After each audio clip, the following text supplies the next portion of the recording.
You will not become a great fighter if you do not give the death of your own ego its greatest due. Hi, I'm Coach Anthony of More Than Human LLC, and today I'm going to tell you a couple of things that are going to help you take you from okay to great. Now, I myself am not the UFC. I've never fought in the PFL, I've never fought in Bellator, I've never fought in any of those things. However, I have been around a lot of people who have, and I have been doing, the fighting thing for almost about 20 years now. So if nothing else, learn from my own mistakes. Number one, if you want to be a great fighter, stop running away from the fact that you are afraid. We're getting more into the mental health age, and one of the things that I'm starting to realize that people are starting to break away from is, especially MMA fighters, maybe not so much boxers, is trying to fake your way out of acknowledging that you're afraid.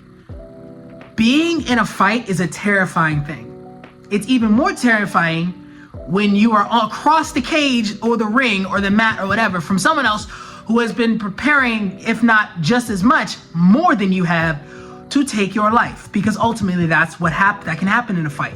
Some people go into fights looking to unalive people. That is the reality of a fight. While we don't want that to happen, that is the reality of a fight. Telling yourself that you're not afraid, it works to a point. I'm of the mind that feel your feelings. If you're afraid, acknowledge that you're afraid. It doesn't mean that you're going to lose. It doesn't mean that you're going into this to lose. Acknowledging that you are afraid is being well within your being as a person. It is a part of your being. So is joy, so is hate, so is anger. Fear is an important part of the human experience. And if you're trying to get rid of that, especially in a fight, that could actually be working against you, because fear is not only a normal response, it's also something that keeps you sharp in a fight. I've seen too many people who go into something where I know they're terrified out of their minds, but they're trying to fake the funk, and they get knocked out because while trying to fake the funk, the thing that's telling them, hey, be aware, they're turning that off too. Fear is not just a mechanism to tell you to be scared of something. It's a survival tool to help you thrive in uncomfortable and potentially oftentimes, especially in a fight, violent scenarios. 2, you have to have a death of an ego. When you're young, especially us as men, we go into these fight gyms and we're like, oh, I could do this, I'm big and bad, and then we get our asses handed to us by the 125er who's only been doing jiu-jitsu for like 6 months.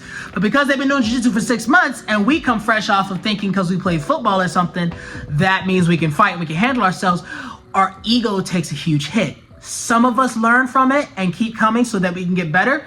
Some of us never recover, and then we run away from situations that'll show us that inadequacy, because a lot of times as a man, a lot of our self-worth is built into the fabric of us being able to protect ourselves or protect others, and oftentimes that's with our fists. When we are shown often that we are not able to do that because there are other people out here who are training harder for that and better for that, in the case of like going into professional fight gyms, a lot of times we crumble underneath that pressure. We put up this wall, this facade, and we shy away from something, and we use the excuse, oh, I'm not a professional fighter, but I'm not the UFC or nothing, but have the death of the ego. Have a whole fucking death day ceremony for it, because it does you no good to think one way and not be able to acknowledge the reality of another. It does you no good to see the reality and have a violent, angry reaction towards it and to be like, nah, fuck this, I'm not really that bad. You are that bad. It's okay, because if you are this bad, you can also become this good. That is the beautiful part about being bad at something. You have all this room to grow. And I think honestly, and a lot of fighters will tell you this, a lot of martial artists maybe will tell you this, that the growth isn't even where you're here. That's not the goal. That is the goal, but the best part, the most exhilarating part is this journey that we take to get to that goal. Because at the top of the mountain, everybody looks back and be like, damn, I really miss those fun times that I had with my team. I really miss the feeling of like working on a technique that I really wanted to get down, and then boom, I got it, and the excitement and the happiness I felt. It's the journey. And I know at the beginning it sucks because you can't breathe and you're getting punched in the face and you're getting lit up and you feel like a straight victim, but it gets better. I can tell you right now, if you have that depth of the ego and you keep coming, it gets better. I have now reached 9.3K subscribers. I'm trying to get 10K before the year is out. I would like to get 20K before the year is out, but I am being hopeful and dreaming. So if you like this video, if you like any of my videos, subscribe, like the content, because it shows the algorithm that need to be pushing it out to more people. And as always, I love y'all. Thank you. The last and one of the most important parts of going from being a sucky to an okay, to a good, to a great fighter is you need a team. There's a saying, if you want to go fast, go alone. If you want to go far, go together. And that is never, and that in my own personal journey, I was always athletic. I've had individual skills training in terms of martial arts, but I really didn't go super far as I am now. And I'm still competing, by the way. I'm really becoming into my own, not only as a martial artist, but also as a fighter because of the team that I'm surrounded by. Yes, there is a time for individual skills training. There's a time for you to work by yourself, to Jiri Prohaska that shit, that I like to train him alone. I get that. But if you want to go truly far as a fighter, you need a supportive team around you. Hell, you don't even need a supportive team. You just need people who are yours, who are good as you, not as good as you, and better than you. Because right now, that's what it takes. It takes a team to not only get you better, but to check you. Because a lot of times, again, we get a little bit big-headed, especially us as men. We start getting a little bit good. We go to sparring and we get, we piecing some people up, and and we're not getting taken down. We're taking people down. It's good to have a team that can see those skills in you and they can check you when you need to be checked. Like, oh damn, I still have a lot of growth to get to. I still got a lot of areas to grow. That's part of the process. And I understand some people don't have the money. They don't have the money to train at the top gyms. You don't need to be at a top gym.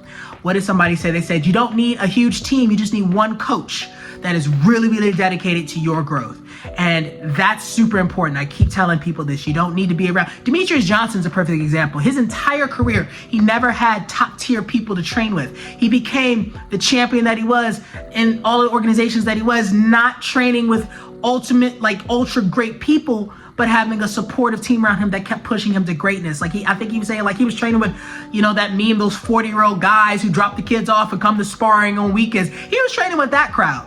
And you see how far he got. And there's a lot of people out there just like that, because unfortunately, we don't live in a world where everybody's able to train with top tier UFC fighters. However, you make do with what you got and you keep showing up and you go down that journey.